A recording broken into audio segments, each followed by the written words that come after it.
waanumti as oddoo kana keessa jiru wayini mazraa kana keessa jiru waanuma hundumaa waanuma asirratti argaa jirtanii loomiin hin jira, burtukaan hin jira, rimmiiniin hin jira, mushmushiin hin jira, zaatariin wannumti dhabame hin jiru. Inna hin buusas immoo akka gudiisanitti buusa wannumti gatamu hin jiru.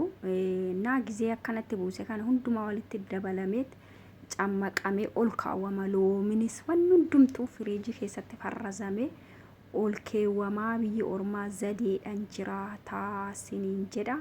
Ashamaa harka fuunee kabajamtoota fi jaalatamtoota hordoftoota chaanaala koo jalatti argamtan hundi keessanuu lafaa bakka jirtanitti nageenyi koo sinaa qaqqabu jechaati.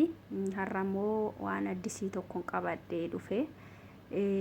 Akkuma agartan amma kuni maziraan kuni baqa maal siniin jedhu baadiyyuma fakkaatana manuma duuba.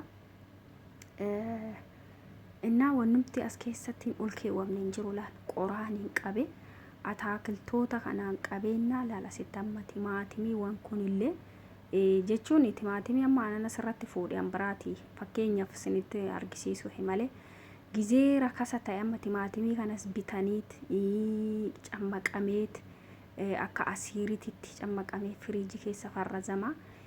Kakkarattafameetis qoqolla'amee firiijii keessa ol keewwamanna. Loomiin immoo waan amma asitti argitan kun bishaan amma hin obaafama. Loomiinis wanti hin jirre hin jiru hin buusamu akka wayititti buusa. Maaliif qallaalee hin guurramu asirra gaafa guurrame amma ka tokko tokko guuree achi gatee wayin immoo wannoo jedhanna wannumti gatamu hin jiru siniin jechuufani. Biyya kana keessatti waan hundumtuu qaawwarra oolaa hin ol keewwamaa. Innaa biyyichi hoolaaltan amma gaxarii iddoon kun ilaal wannumti hin jirre mukaa jira. Innaa ganaa addisii biyya lamma'aa jiru. Gobazoota warri biyya kanaa dhugaa rabbiinna seerri isaaniitis cimaadha. Waliigaltee isin qabanii kana dura baay'ee cokko namaa nooraniiti amma immoo isaanii darbe nagamu waliigalanii tasmaama'aniituma jiraatanina addisii iddoon kuni addisii reefuu lamma'aa jira. Gaxariidha baqa amma sa'aatiin amma isinitti argisiisu maaluma taa'een barandaarreen qarasaa jiranna. Akkatti daariin achi mul'atu kun bineeyyan addisiidha. Wannumti hunduu baqa maal siniin jedhu re'inna.